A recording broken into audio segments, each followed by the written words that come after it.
नमस्कार. मी राम बुधवंत नवराष्ट्रमध्ये आपलं स्वागत करतोय. छत्रपती संभाजीनगरची निवडणूक म्हटली की खान की बान हा विषय येतोच.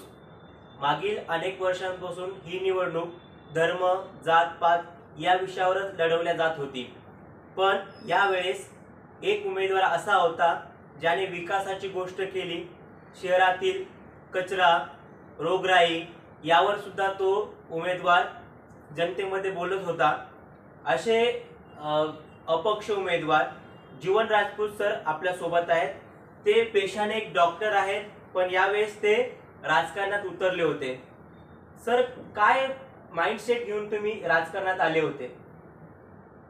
यावेळेस जेव्हा लोकांची मानसिकता होती की विकास हा मुद्दा पाहिजे, कारण मागच्या 20 ते 30 वर्षापासून इथे फक्त जात पात धर्म यावर जे काही झालं होतं आणि लोकांचा एक माइंडसेट होता की जलील जे काही MIMचे आहे आणि इथे फक्त BJP पुरस्कृत जर जो काही असेल त्याचा जर इथे उमेदवार चांगला असेल, शिकलेला असेल आणि योग्य असेल तर लोकांची ती भावना होती आणि ती भावना बघून मी उमेदवार म्हणून उतरलो होतो.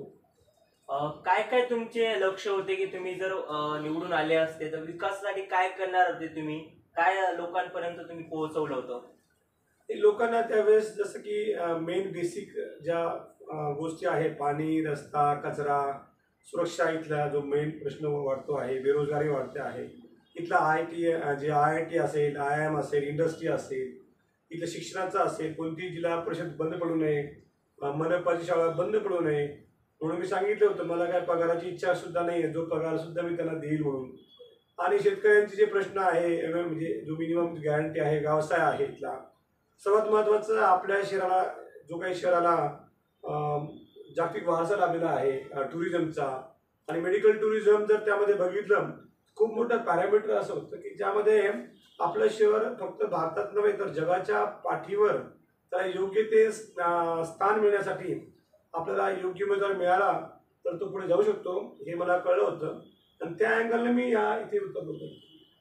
2024ची जी निवडणूक झाली त्याच्यामध्ये झालेला निकाल सर्वांनाच आश्चर्यचकित करणार आहे.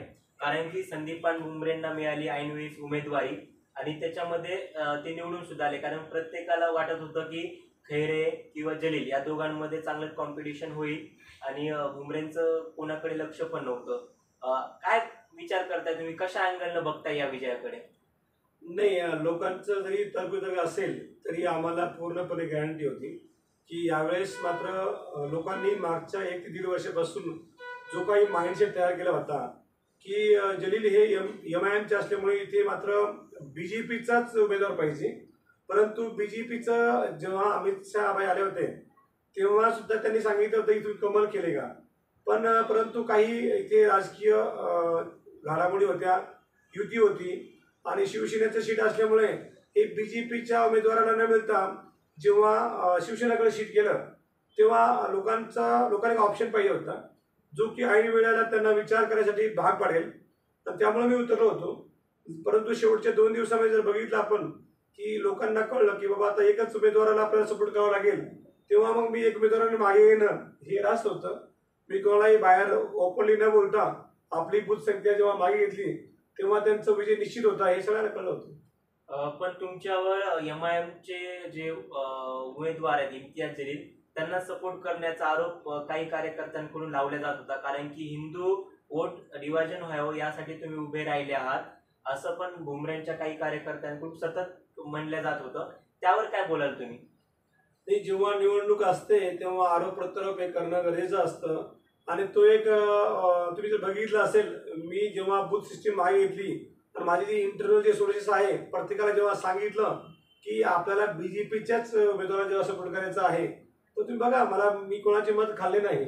मला माहिती आहे की जर मी समजा बूथ सिस्टीम लावली किंवा जर मतदार जास्त घेतले असते तर जे तसं होतं ते माझ्या नावावर तो ठपका पडला असता. तुम्ही जे उद्दिष्ट ठेवून राजकारणात उतरले होता ते पूर्ण झालं असं तुम्हाला वाटतं का?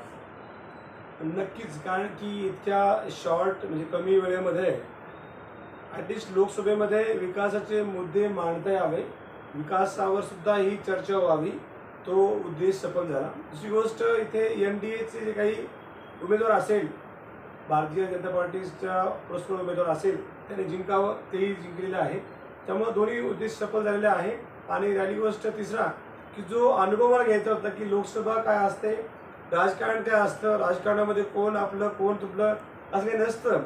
एक लोकांची एक माइंडसेट असते आणि त्या माइंडसेटच्या वेवने त्या डायरेक्शनने जावं असं माझा उद्देश होता. तो पूर्णपणे सफल झाला आहे. आणि जे काही लोकांना पाहिजे होतं आपल्या शहरासाठी मला वाटतं ते योग्य झालं आहे. आपल्या छत्रपती संभाजीनगरमध्ये जाती आणि धार्मिक राजकारण चालतं, ते कुठे ना कुठे बदलायला हवं का नाही?